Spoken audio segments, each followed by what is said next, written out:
Saudi अरब ने क्या तबाही मचाई है भाई साहब, एकदम भौकाल काट दिया भाई सऊदी अरब ने। दोस्तों यूएई ने फिर से हरामीपना किया था। यमन के अंदर से यूएई निकल चुका था, एसटीसी भी निकल रहा था, जो ये संगठन था जो यूएई की मदद से यमन पर कब्जा करना चाह रहा था। लेकिन जाते जाते उसने फिर से यमन के इलाकों पर कब्जा करने की कोशिश की। इधर सऊदी अरब को पता चला, सऊदी अरब ने अपने फाइटर जेट, हेलीकॉप्टर यमन में घुसा दिए और यमन के उन पहाड़ी इलाकों में जहां एसटीसी मौजूद था, लड़ाका संगठन मौजूद था, वहां खौफनाक बमबारी कर डाली। एक ही झटके की बमबारी में 30 से ज़्यादा आतंकवादी घुसपैठिए मारे गए, जिसके बाद यूएई की और फटके चार हो गई और एसटीसी तितर बितर होने लगे। जो हमले का मंजर है और हेलीकॉप्टर्स अंदर घुसने का, जो यमन में घुसे हैं सऊदी के, वो तमाम मंजर में दिखा रहा हूँ।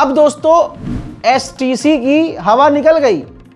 वो ऑफिसर एसटीसी का, ये ऑफिशियल जिसको सऊदी अरब ने बुलाया था कि आप आओ बात करेंगे, इसकी इतनी हवा संट हुई कि ये सऊदी अरब ना जाकर कहीं और फरार हो गया है, भाग गया है।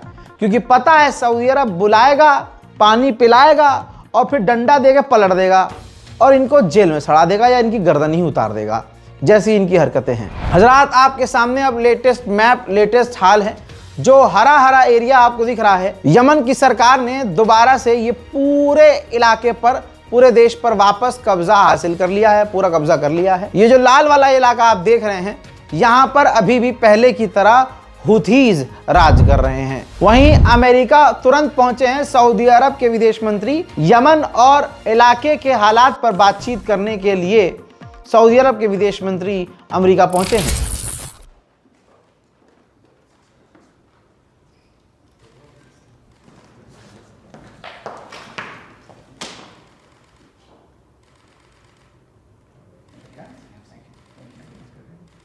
Mr. Secretary, what does Greenland need to do for you to avoid military action there? What will you tell your Danish officials next week? वहीं यमन की ऑफिशियल गवर्नमेंट ने 2 गवर्नर कमांडर को निकाल दिया है, सस्पेंड कर दिया है। इल्ज़ाम उन पर यह है कि उन्होंने गद्दारी करी, इसी वजह से एसटीसी ने यह कांड किया। उन पर कानूनी कार्रवाई की भी बातें और रिपोर्ट सामने आ रही हैं। उधर इजराइल ने एक बार फिर से लेबनान पर बड़ा हमला किया और यह तस्वीर दिखाने से पहले बता दूं कि जस्ट ये शूट करते ही मुझे पता चला है, अपडेट आई है, नेतन्याहू ने ऐलान कर दिया है और अपने ऑफिसर से कह दिया है कि डोनाल्ड ट्रंप ने मुझे लेबनान पर, हिजबुल्लाह पर बड़ा हमला करने का आदेश, हुक्म दे दिया है। मतलब राजी हो गए हैं, हरी झंडी मिल गई है। ये बताने से पहले ही रोज की तरह लेबनान पर इजराइल ने बड़े हमले किए, एक नागरिक मारा गया है, कई बुरी तरह से घायल हैं, अच्छा खासा जो नुकसान है लेबनान का हुआ है। पहले मैं आपको बमबारी दिखाऊंगा और उसके बाद तबाही के मंजर।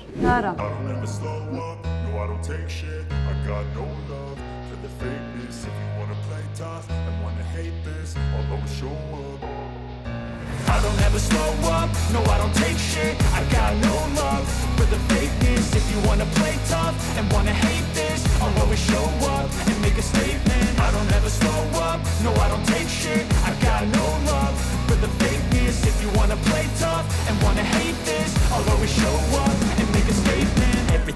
so instinctive and so passionate. Every word I move so descriptive like an adjective. I got a vendetta against people who patented being negative when you should be getting after it. I got facts. हजरात, Israel का media तो कुछ और कह रहा है। वो ये कह रहा है कि सिर्फ ग्रीन लाइट नहीं दिया है ट्रंप ने, बल्कि आईडीएफ से डोनाल्ड ट्रंप ने कह दिया है कि कर दो हमला शुरू। तो दोस्तों, जब तक आप ये वीडियो देख रहे होंगे तब तक हो सकता है कि कांड और लेबनान पर खौफनाक हमले शुरू कर दिए गए हों। अब आइए सीरिया ले चलूं। सीरिया का माउंट हेरमोन, जहां पर रिजॉर्ट होटल टाइप का चीज़ें बना लिया गया है इजराइल के द्वारा, और माउंट हेरमोन जो है सीरिया ने इजराइल को ऐसे ही दे दिया हलवे की तरह। तो अब अमेरिका इजराइल पर प्रेशर बना रहा है कि माउंट हेरमोन का इलाका सीरिया और इजराइल आप दोनों मिलकर चलाएं। वैसे भी आप दोनों के बीच एग्रीमेंट जो है हो चुका है। हजरात, उधर सीरिया की फौज और कुर्दिश लड़ाकों के बीच इलाके के अंदर, लोकल इलाके के अंदर झड़प हो रही है। थोड़े थोड़े से मंजर सेंसर करके आपको दिखाना चाहूंगा।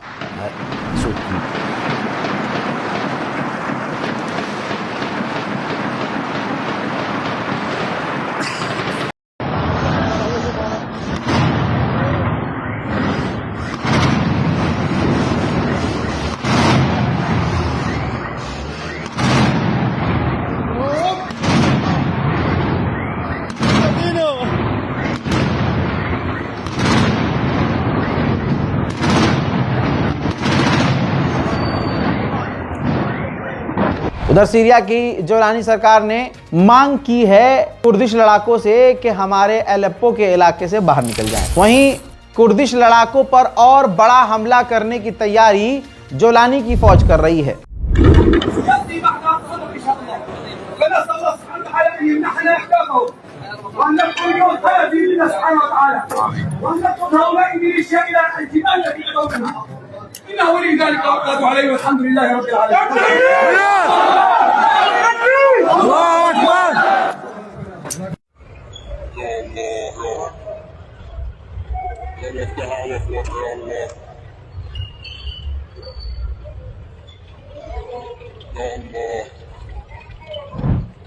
अब गाजा और फिलिस्तीन से अपडेट।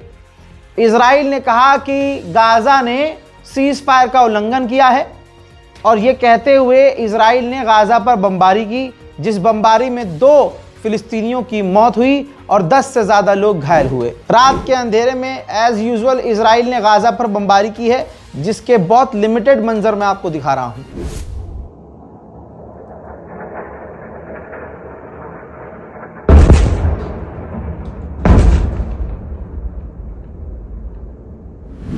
हमास के खिलाफ जो फिलिस्तीन का ही गद्दार संगठन जो मिलिशियाज खड़ा हुआ है, उसने क्लेम किया है कि हमने हमास के 2 ऑफिशियल को कत्ल किया है। इजराइल लगातार बमबारी कर ही रहा है।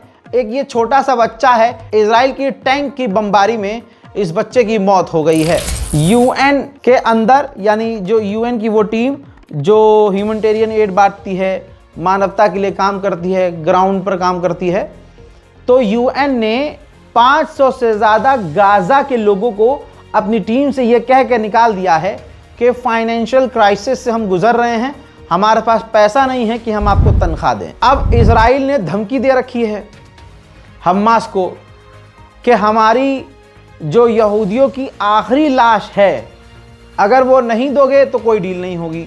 तो ये आप देख सकते हैं, हमास के लड़ाके हैं हथियारों के साथ, जो गाजा के अंदर यहूदी इजरायली की आखिरी लाश तलाश करने का ऑपरेशन कर रहे हैं। कहा जा रहा है कि डोनाल्ड ट्रंप अगले हफ्ते गाजा के सीज फायर का 2nd फेज अनाउंस कर सकते हैं। हजरात, सच्चाई यह है कि रिपोर्ट के मुताबिक 9 से 10 हज़ार गाजा के लोगों की लाशें अभी भी मलबों में दबी हुई हैं। आइए अब वेस्ट बैंक का मामला जान लीजिए।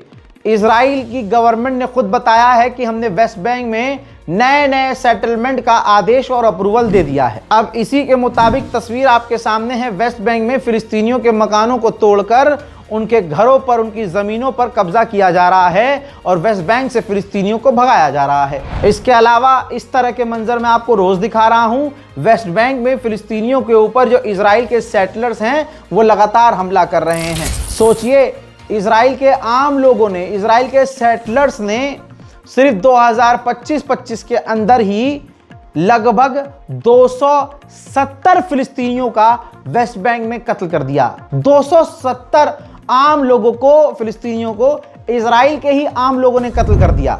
हजरात यही नहीं, एक और मंजर मैं आपको वेस्ट बैंक का दिखा रहा हूं। ये देखिए, वेस्ट बैंक से दर्जनों फिलिस्तीनियों को देर रात को इजराइल की फोर्स ने गिरफ्तार किया है बिना किसी कसूर। चोरी चकारी और डकैती डालने में इजराइल नंबर 1 है। अब इजराइल की सरकार ने फिलिस्तीन अथॉरिटी के 149 मिलियन डॉलर रकम फ्रीज कर लिए हैं। वहीं इजराइल का जो विदेश मंत्री सोमालिया लैंड पहुंचा था, इसने वहां जाकर कहा कि सोमालिया लैंड कोई वर्चुअल स्टेट नहीं है फिलिस्तीन की तरह, यह असली में एक स्टेट है, सोमालिया लैंड है। सुनिए। Unlike Palestine, Somaliland is not a virtual state. It's a functioning state. Somaliland is a fully functioning country based on the principles of international law. Somaliland is and has been a stable democracy for nearly 35 years. It has democratic elections, most recently in November 2024, and peaceful transitions of power. It's pro-Western and friendly to Israel. एक लंबे समय के बाद मुर्दा UN ने official statement दिया है और कहा है कि इजराइल वेस्ट बैंक में भेदभाव कर रहा है और फिलिस्तीनियों पर जुल्म कर रहा है। हजरात, इजराइल का बेड़ा गर्क है। वहाँ के लोग, वहाँ की आवाम बहुत बहुत बुरी मुसीबत में फंसने वाली है, क्योंकि वहाँ तानाशाह राज कर रहा है। नेतन्याहू के केस में जो जज था, अभी 2 दिन पहले कार एक्सीडेंट में मारा गया। ये तमाम चीज़ें तो हिंदुस्तान, हम भारतीय लोग अपनी बॉलीवुड की फिल्मों में बचपन से देखते आ रहे हैं, तो खेल हमें पता है किसका है। इजराइल कोशिश कर रहा है कि F-35 सऊदी अरब को भले ही मिल जाए, लेकिन तुर्की को F-35 किसी भी हालत में ना मिले। ईरान के करात के इलाके में इंतहा पार हो गई है। प्रदर्शनकारियों ने ईरान के ही शहीद, जो वहां के लोग उनको शहीद मानते हैं, कासिम सुलेमानी का पुतला ही जला दिया है।